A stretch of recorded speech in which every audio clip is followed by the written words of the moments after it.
আমি আলিপুরদুয়ারে আসতে পেরে খুব নিজেকে খুব ধন্য মনে করছি যে আমাদের তো প্রাণকেন্দ্র তো সুন্দরবন নিশ্চয়ই, কিন্তু তার থেকে উত্তরবঙ্গ আমাদের কাছে আরও বেশি প্রিয়। আরও বেশি প্রিয় একটা কারণে যে জঙ্গল আর জন্তু জানোয়ারের বেষ্টিত এর রক্ষার জন্য আজকে আমরা এসেছি। আর বিশ্ব বাঘ দিবসের আমি বলি যে সুন্দরবনে অনেক বেশি বাঘ বেড়েছে।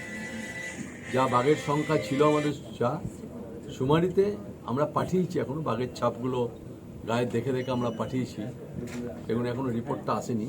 তো আমাদের কাছে যে রিপোর্ট আছে যে আমাদের 96টা বাঘ ছিল রয়্যাল বেঙ্গল টাইগার, আর 38টা বেড়েছে সুন্দরবনে। আর তারপরে আরও ভালো খবর যে সুন্দরবনের আরও 5খানা রেঞ্জ বেড়েছে, যে 5খানা রেঞ্জে বাঘ পাওয়া গেছে সুন্দরবনে। তার মানে সুন্দরবনের রেঞ্জ ছিল 30টা, তাছাড়া আরও 5টা রেঞ্জ যোগ হলো 35টা রেঞ্জে বাঘ পাওয়া গেছে। বাঘগুলো সময়তে মোটামুটি আমাদের কাছে এই তথ্য। আর আজকের আমি খুব বলতে পারি আপনাদের বলে যে অভিষেক বন্দ্যোপাধ্যায় এসেছিলেন, তিনি উত্তরবঙ্গে একটি সভায় এসেছিলেন। তারপরে কিছু অভিযোগ তার কাছে লোকে কিছু অভিযোগ করেন যে এটা প্রবলেম, এটার প্রবলেম, ওই প্রবলেম। উনি আমাকে বলেন যে তুমি একবার যদি সব তাড়াতাড়ি যেতে পারো। তাই বললাম ঠিক আছে, মাঝখানে আমি যাবো, একদিন জলপাইগুড়ি, একদিন আলিপুরদুয়ারের দু জায়গায় আধিকারিকদের মিটিং করব, এবং যারা আমাদের কর্মকর্তা রয়েছেন জেলা পরিষদের এসজেডি যারা রয়েছেন কর্মকর্তা, যেমন মৃদুল গোস্বামী রয়েছেন, সৌরভ চক্রবর্তী, আমাদের প্রকাশ রয়েছেন, সবাই রয়েছেন, সবাইকে নিয়ে একসাথে করেছি। আর এরপর আমি বলেছি যে আমি জলপাইগুড়ি আগামী কালকে আমার আছে সকালবেলা 11টায়। তারপরে আমি কিন্তু আবার 1 মাস বাদে কিন্তু ব্যাক করবো আবার। এই যে কাজটা আমি আজকে দিয়ে যাচ্ছি, টাস্ক ওয়ার্কটা দিয়ে গেলাম সবাইকে যে কী করবো, সেটা কিন্তু 1 মাস বাদে আমি রিভিউ করতে আসবো যে কত পার্সেন্ট হলো। 100%-এ 10% না 50% হয়েছে, 60% হয়েছে, এটা কিন্তু জানতে আসবো। এখানে যে প্রবলেমগুলো ছিল অনেক শর্ট আউট হয়ে গেছে, প্রত্যেকটা ধরে ধরে ধরে ধরে পয়েন্টে আলোচনা হয়েছে। যেটা একদম সেঞ্চুরিতে যেটা বা যেটা একদম ন্যাশনাল ফরেস্ট, সেটা তো আমরা ঢুকতে পারি না। সেটা ঢুকতে গেলে আমাদের এর কাছে পারমিশন নিতে হয়, গভর্নমেন্ট অফ ইন্ডিয়ার কাছে পারমিশন নিতে হয়।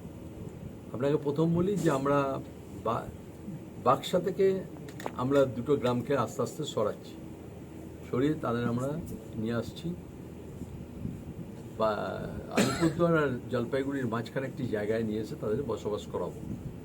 এটা বাক্সায় একসময় 1938 মোস্ট প্রবলি বাক্সায় কাজ করার জন্য কিছু লোককে নিয়ে আসা হয়েছিল, ভুটিয়া প্রজাতির নাম নিয়ে আসা হয়েছিল। তারা পরবর্তীকালে এত বড় বংশ বিস্তার করেছে সবাই মিলে যে ওখানে 15টা ভিলেজ হয়ে গেছে। ভিলেজ মানে একদম আমাদের যেমন ভিলেজ দক্ষিণবঙ্গে সেরকম ভিলেজ নয়, একটা ভিলেজে 1200-1500 করে সেরকম নয়। এখানে 300 লোকের ভিলেজ আছে, 500 লোকের ভিলেজ আছে, আবার 600 লোকের ভিলেজ আছে। এই পর্যাপ্ত লোকগুলোকে তাদের মতামত নিয়ে, তারা যদি স্বেচ্ছায় বলে আমরা যাব, সেই মতামতটা নিয়ে আমরা একটা ম্যাচিউরড ছেলে বা পরিবারের লোক যদি হয়, যদি অবিবাহিত মেয়ে থাকে বা একটা পরিবারের ছেলে থাকে 18 বছর অব্দি, 15 লক্ষ টাকা পাবে। তারপর একটা পরিবারে 5 জন থাকলে 75 লক্ষ টাকা পাবে। তাকে আস্তে আস্তে শিফট করাবো। আমরা প্রথম 2টো গ্রামীণ টাস্ক আরম্ভ করছি, ভুটিয়া বস্তি আর হচ্ছে গাঙ্গুটিয়া, এই 2টোকে নিয়ে আরম্ভ করছি। এই 2টো সাকসেস হলে আমরা পরে 7টায় নামবো। কারণ বাঘটাকে আমাদের বাঘগ্রহ প্রকল্পের বাঘ আছে তো ভেতরে, অনেকে বলেছিল যে বাক্সায় বাঘ নেই, বাক্সা তার বাঘ থেকে সরে গেছে, বাঘ নেই, বাক্সার নাম হয়েছে। কিন্তু পরে এই গত 4 মাস আগে বাক্সায় ছবি পেয়েছি যে বাঘ আছে, আমরা ভেতরে বাঘ আছে। আমরা দ্রোণেও 2-4টে দ্রোণ দিয়েও আমরা করিয়েছি, তাতে বাঘ পাওয়া গেছে। কিন্তু পরিবারগুলোর ভেতরে তাকে তো লাভ নেই, আপনি তাকে তো পড়াতে পারছেন না, তাকে লেখাপড়া করাতে পারছেন না, বাড়ির বাচ্চাটা হলে তাকে তো আপনি বাজার করতে যেতে পারছেন না, সব জায়গায় নর্মাল জীবনযাপন করতে পারছেন না। কেন আমরা বাঘের জন্য এই লোকগুলোকে আমরা তুলতে চাইছি। এটা গভর্নমেন্ট অফ ইন্ডিয়া টাকা দেবে।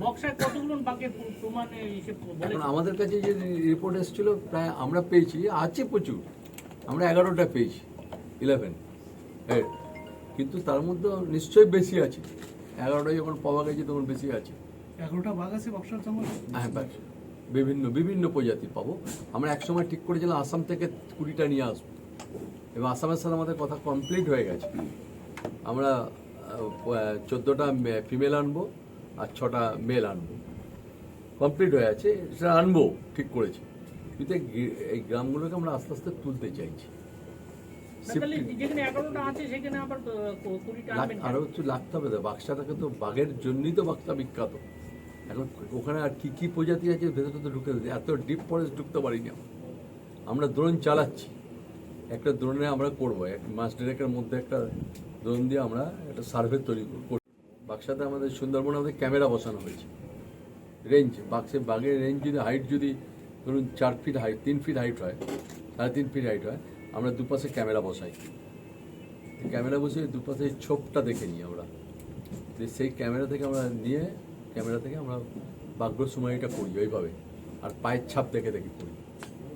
কোনো জায়গাতে একটা বাঘের একই রকম ছাপ হবে না, দেখবেন তার ছাপটা অন্যরকম হতেই হবে। ফিজিক্যালি কি দেখা গিয়েছে এতগুলো বাঘ? এতগুলো আমরা আমাদের একটা শুমারিতে উঠে এসেছি। আমরা একটা রাইনের শুমারি করেছি, জানেন, আমরা এবার শুমারি করছি। বাক্সা নিয়ে আমরা খুব ইন্টারেস্টেড।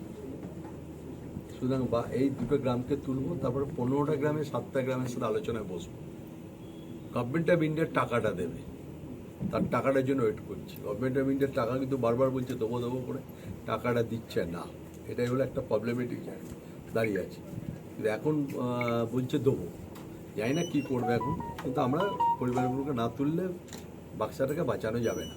এই সেকেন্ড হচ্ছে যে আরও কিছু প্রবলেম ছিল, যে আমরা খুব স্ট্রংলি এখানে যে হয়েছে আজকে, এদের সমস্ত জেলা পরিষদের মেম্বাররা থেকে আমাদের আরও কমিটির মেম্বাররা থেকে ফরেস্টের আধিকারিকরা থেকে ঠিক করেছি, কাঠ, পাথর আর বালি, এই 3টে খুব রেস্ট্রিক্টেড ফরেস্টের মধ্যে থেকে।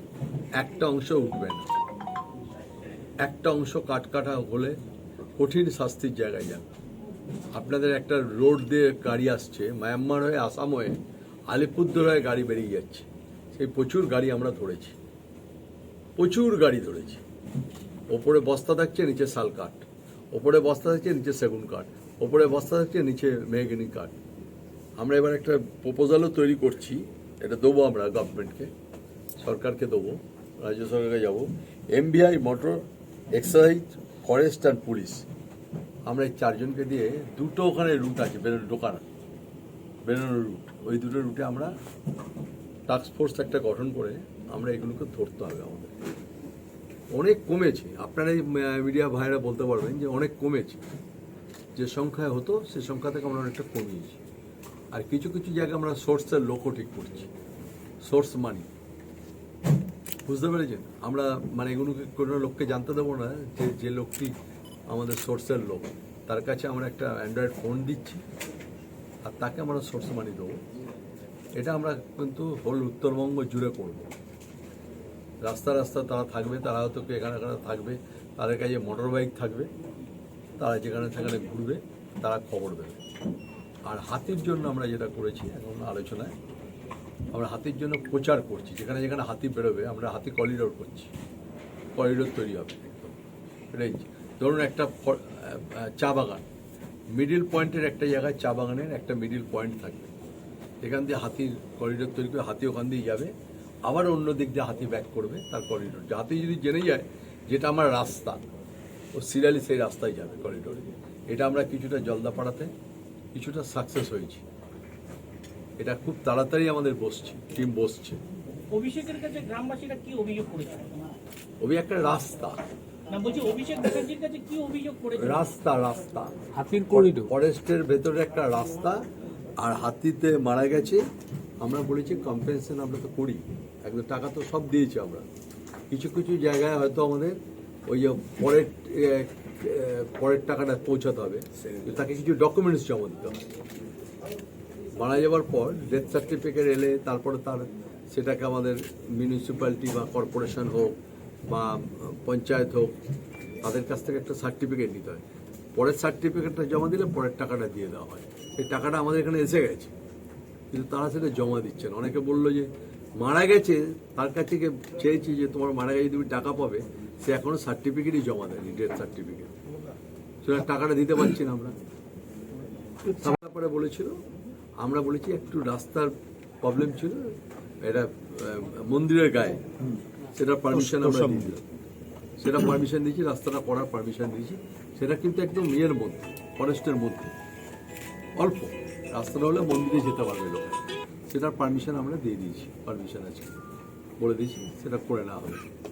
আর বলুন, জয়ন্তীতে পর্যটন ব্যবসা এখন তো বন্ধ হয়ে আছে, এখানে জয়ন্তী বক্সার জঙ্গলে অনেকেই এই পর্যটনের উপর নির্ভরশীল, তাদের বিষয়টা নিয়ে কিছু আপনারা? একদম আপনাকে বলেছি আমি যে শুনুন, একটা হচ্ছে 15ই জুন থেকে 15ই সেপ্টেম্বর আমরা ফরেস্টে আমরাও কোনো ঢুকতে পারি না।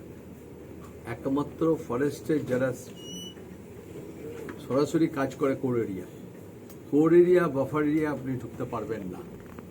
আমি মন্ত্রী, ফরেস্ট মন্ত্রী হলে আমার ক্ষমতা নেই, আমাকে সার্কিট হাউসে থাকতে হয়েছে, সার্কিট হাউসে আমাকে বসবাস করতে হবে। আমি কিন্তু কোনো জায়গায় ফরেস্টে কোনো বাংলায় থাকতে পারবো না। সেপ্টেম্বরের 15 তারিখ কিন্তু হবে না। নিশ্চয় আমি জানি খুব ক্ষতি হচ্ছে তাদের, কিন্তু ট্যুরিজমে মমতা বন্দ্যোপাধ্যায় মাননীয় মুখ্যমন্ত্রী অসম্ভব জোর দিয়েছে ট্যুরিজমে। আমরা বলেছি ট্যুরিস্ট ডিপার্টমেন্ট যদি আমাদের কাছে ল্যান্ড চায়, ট্যুরিস্ট ডিপার্টমেন্টকে আমরা ল্যান্ড দিতে রাজি আছি, কিন্তু জেনে রাখবেন 2 জায়গায় ঢুকতে পারবেন না। আমরা ফরেস্টটাকে 3টে রেঞ্জে ভাগ করেছি, একটা কোর এরিয়া, একটা বাফার এরিয়া, একটা ফ্লিঞ্চ এরিয়া। কোর বাফারে আপনি কোনো সময় ঢুকতে পারবেন না, আপনি ফ্লিঞ্চ এরিয়া আপনাকে থাকতে হবে। সুভাষ দত্ত তিনি একটি মামলা করেছেন, এই মামলাটা আমরা পার্টিসিপেট করছি। আমরা মনে করে থাকি এত লোকের জীবিকা নেওয়া যাবে না, তার জন্য যদি আমাদের তরফ থেকে যদি রেঞ্জ কমাতে হয় আমরা রেঞ্জ কমিয়ে দেবো। 1 কিলোমিটার রেঞ্জটা যদি কমাতে হয় আমরা 0.25-এ চলে যাব, আমরা 0.10-এ চলে যাব। এত লোকের জীবিকা নষ্ট করা যাবে না। তিনি এই মামলাটা করেছেন, আমি জানি না তিনি কী কারণে করেছেন মামলাটা, জানি না, মামলা নিয়ে আমি কোনো মন্তব্য করবো না, কিন্তু আমরা এই মামলাটা পার্টিসিপেট করছি। মানে সরকার অংশগ্রহণ করবে? অংশগ্রহণ করবো আমরা। আমরা এত লোকের তো জীবিকা নষ্ট করে দিতে পারি না। কেউ যদি মনে করে আমরা তো পারবো না, আমাদের তো সম্ভব না, কিন্তু আমরা রিকোয়েস্টও করবো তা আপনি বাফার আর করে ঢুকবেন না, আপনি ফ্লিঞ্চে থাকুন, ফ্লিঞ্চ জোনে আপনি থাকুন। কেন আপনাকে এই যে আস্তে আস্তে আমি রাস্তায় আসছিলাম, আমি বলি যে নর্থ বেঙ্গল খুব ঠান্ডা জায়গা, ঠান্ডা হাওয়া পাবো, এত গরম গাড়িতে আস্তে আস্তে। এই যে গাছ কাটা এই একটা সর্বনাশের জিনিস করে দেবেন, যারা গাছ কাটছে তারা বুঝতে পারছে। কার্বন ডাইঅক্সাইডের কমাতে হবে, অক্সিজেন বাড়াতে হবে। আমার ভবিষ্যৎ প্রজন্ম শেষ হয়ে যাবে।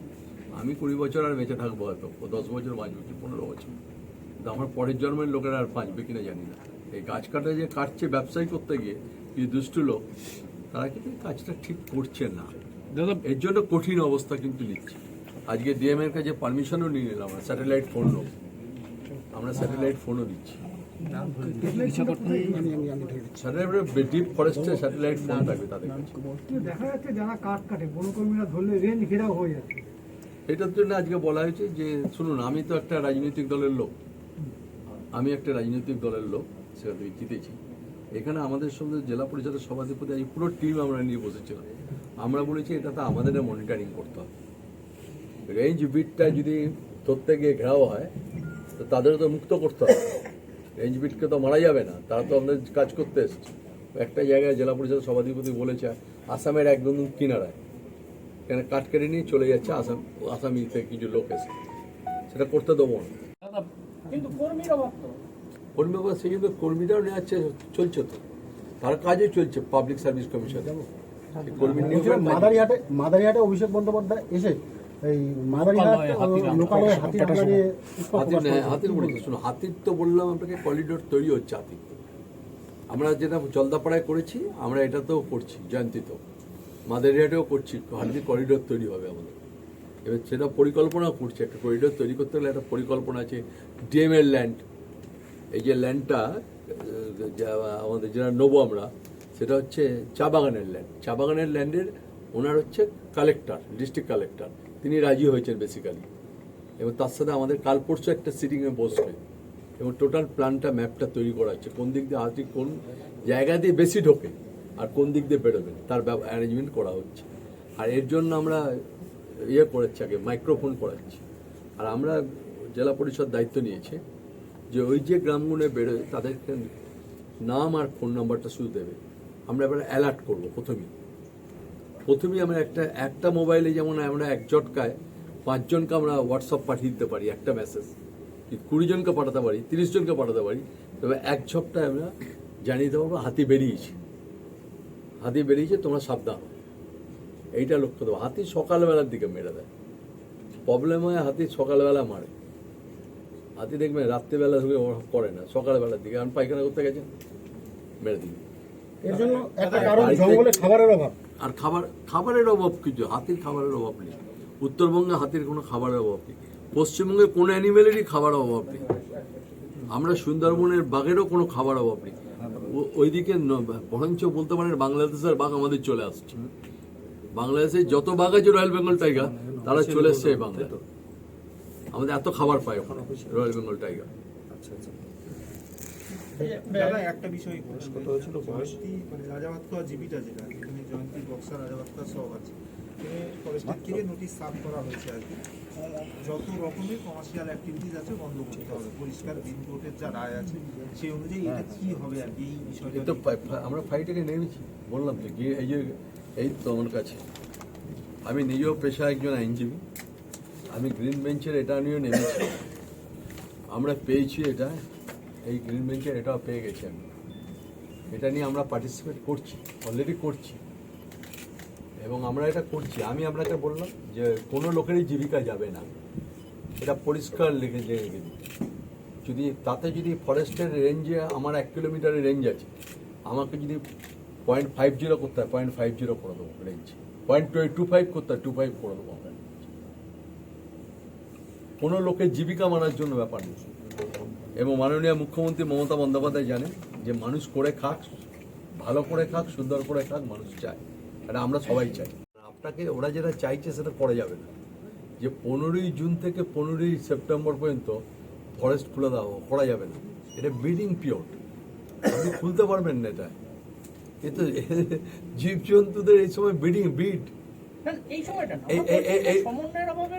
না, কোনো সমন্বয়ের অভাব নেই। আমরা পর্যটন দপ্তরকে বলেছি, ইকো ট্যুরিজমে আমরা বলেছি যেটুকু জায়গা ফরেস্টের লাগবে ফ্লিঞ্চ এরিয়ায় সব দিয়ে দেবো আমরা। আমাদের যতটুকু এরিয়া লাগবে ট্যুরিস্ট ডিপার্টমেন্ট আমাদের নিচ্ছে, তো অনেক কোলাবোরেশন আমাদের কাজ করছে। এবং মাননীয় মুখ্যমন্ত্রী একটা বলেছেন হোম ট্যুরিজম হবে, হোম ট্যুরিজম আমরা হেল্প করবো, তো আমরা হেল্প করবো বলেছি। যেমন যদি ল্যান্ডের দরকার লাগে কারুর, আমরা ল্যান্ড দেবো। গভর্নমেন্ট যদি ল্যান্ড চেয়ে নেয় ট্যুরিজম আমাদের কাছ থেকে, ট্যুরিজম নিল, ল্যান্ডটা নিতে বললো তুমি ব্যবসা করো, সে করবে ব্যবসা, তাদের ক্ষতি গেছে, আমাদের তো কোনো ক্ষতি নেই। লোক যদি ব্যবসা করে তো ভালো, তো ও তো দেখবে আমার গাছগুলো দেখবে। না না না, আপনি নিজে করবেন না, আপনি নিজে করুন না, প্রাইভেট পার্টনারশিপের দরকার আছে। আপনাকে দিলাম 4টে ঘর, আপনি করলেন, করে আপনি ব্যবসা করতে শুরু করলেন, করুন না, ক্ষতি কি আছে আপনার ব্যবসা করতে? আমরা ট্যুরিজম নেবে, ট্যুরিজম নিয়ে তাকে দিল, যাই তুমি লিজে দিলাম, যাও তোমাকে, তুমি কাজ করো, তোমার 20 বছরের লিজ দিলাম, যাও, আবার তোমার 20 বছর শেষ হয়ে গেলে তোমার রিনিউয়াল করে নেবে লিজ। এইভাবে ফরেস্ট দেবে। আমরা ওটা 20খানা বললাম আপনাকে, 14টা ফিমেল আর 6টা মেল, এটা আমরা টাকা অ্যালটমেন্ট করে দিয়েছি। আমরা শুধু ওয়েট করছি যতক্ষণ এই লোকগুলোকে তোলা, শিফটিং করবো। তারপরে আমাদের একটা 3.5 কিলোমিটার 4 কিলোমিটার একটা রেডিয়াস থাকবে প্রথম, যেটা আমরা তার দিয়ে ঘিরে আমরা ওখানে টাইগার রাখবো। তারপরে সেই টাইগারগুলোকে আস্তে আস্তে ছাড়বো, বেতন থেকে ছাড়বো। এটা পরিকল্পনা, টাকাও দিয়ে দিচ্ছি, টাকা অ্যালটমেন্ট হয়ে গেছে। 2008 সালে জয়ন্তীতে এই প্রকল্পটা নিয়ে আসা হয়েছিল, যে 15 লক্ষ টাকা করে দিয়ে গ্রামবাসীদেরকে উন্নত স্থানান্তর করা হয়। এতটা তখন এতটা এগোয়নি, 2008-এ এগোয়নি। এটা এগিয়েছে, আপনাকে বলছি, খুব কাজটা এগিয়েছে দ্রুত গতিতে। 2020 সালে ডিসেম্বর থেকে কাজটাকে এগিয়েছে। 21 সালে থেকে কিছুটা স্টপ ছিল 3 মাস। এখন পুরোপুরি আমাদের দিল্লির সাথে কথা বলেছে, আমাদের ডিপার্টমেন্ট থেকে কথা বলেছে, দিল্লির টাকাটার প্রয়োজন। দিল্লি মুখে বললে আবার টাকা ছাড়ে না, তো প্রবলেম হচ্ছে, তোমাকে দেবো, তারপর আর দিল্লি টাকা দেয় না। আমরা লোকগুলোকে অ্যাসুরেন্স দিয়ে রেখেছি, কাগজ তৈরি হয়ে গেছে, পেপারে সই করে দিয়েছে, দিলে টাকা দিয়ে তারা উঠে যাবে। তারপরে 7খানা গ্রাম, ওই 2টো গ্রাম যদি দেখে যায় আমরা উঠে গেলাম পয়সা নিয়ে, তাহলে 7টা গ্রামও রাজি হয়ে যাবে যে ভাই আমি পয়সা নিয়ে উঠে যাচ্ছি। আমাকে ক্লিয়ার করতে হবে, আমাকে হোল 15টা গ্রাম ক্লিয়ার করে দিয়ে ওটা বাক্সাটাকে পুরো ফ্রি করে দিতে হবে। তাহলে বাক্সায় কী হবে, আরও বেশি অ্যানিমেল হবে, ওর বাক্সা একটা মারাত্মক জায়গা হবে। দাদা একটা খুব সিরিয়াস ইস্যু আছে, চা বাগানে হাতি যদি ঢুকে ঘর ভেঙে দেয়। লাস্ট 10 বছরে প্রায় 1000-এর বেশি ঘর ভেঙেছে বাগানে, কিন্তু কোনো ক্ষতিপূরণ পায় না, ক্ষতিপূরণ শুনুন, চা বাগানের ভেতরে ভাঙলে তার ক্ষতিপূরণটা দেবে চা বাগানের মালিক। দিচ্ছে না, এটাই অভিযোগ। এটাই তো, সেই জন্যই বলা, এই তো আবার করলাম, টি ফরেস্ট ডিস্ট্রিক্ট ম্যাজিস্ট্রেট আর চা বাগানের মালিক, এদের একটা মিটিং হবে। তার সাথে কে থাকবে, লেবার ডিপার্টমেন্ট। ধরুন লেবার ডিপার্টমেন্ট চা বাগান কন্ট্রোল করে, চা বাগানের যে মালিক থাকবে তিনি ডিস্ট্রিক্ট ম্যাজিস্ট্রেট থাকবেন, আর ফরেস্ট ডিপার্টমেন্ট থাকবেন, এরা থাকবেন, এদের মিটিং হবে। এটা যাদের যাদের হয়েছে তাদের কিন্তু ইমিডিয়েটলি ব্যবস্থা করার জন্য আমরা লেবার ডিপার্টমেন্টকে বলব। আমি মাদার ডিপার্টমেন্ট নই, আমরা মানে মাদার ডিপার্টমেন্ট হচ্ছে লেবারকে রিকোয়েস্ট করবো। মানে চা মালিকদেরই কি দাদা এবার চাপ দেওয়া হবে যে ক্ষতিপূরণ? লেবার ডিপার্টমেন্টকে আমরা 3টে ডিপার্টমেন্ট বসি, আমরা এই 4টে ডিপার্টমেন্ট বসে কথা বলে তারপর লেবার ডিপার্টমেন্টকে দায়িত্ব দেবো। চা বাগানটা লেবার ডিপার্টমেন্ট থাকবে, তার সে দেখবে এটুকু। আর বাকি আমাদের যে কাজটা মরলে কিন্তু আমরা সঙ্গে সঙ্গে টাকা দিয়ে দিচ্ছি, সঙ্গে সঙ্গে টাকা দিয়ে দিচ্ছি। কিন্তু আপনার ওই 1 লাখ 1.5 লাখ টাকা ধরে রাখছে আপনার ডেথ সার্টিফিকেট না দেওয়া পর্যন্ত। সেই ডেথ সার্টিফিকেট কিন্তু দিচ্ছেন অধিকাংশ লোক, ওই টাকাটা সেই জন্য পড়ে আছে এর কাছে। তা নিয়ে তো খুব ইন্টারেস্টেড আমরা বাক্সাকে নিয়ে আমরা যেমন বার্ড ফেস্টিভ্যাল হয়, আমরা বাক্সা একটা বাটারফ্লাই জোন তৈরি করতে চাইছি। বাটারফ্লাই একটা জোন তৈরি হবে বাক্সাতে। বাক্সাটাকে আমরা খুব বেশি অনেক বাক্সা নিয়ে আমাদের ভাবনা চিন্তায় আছে।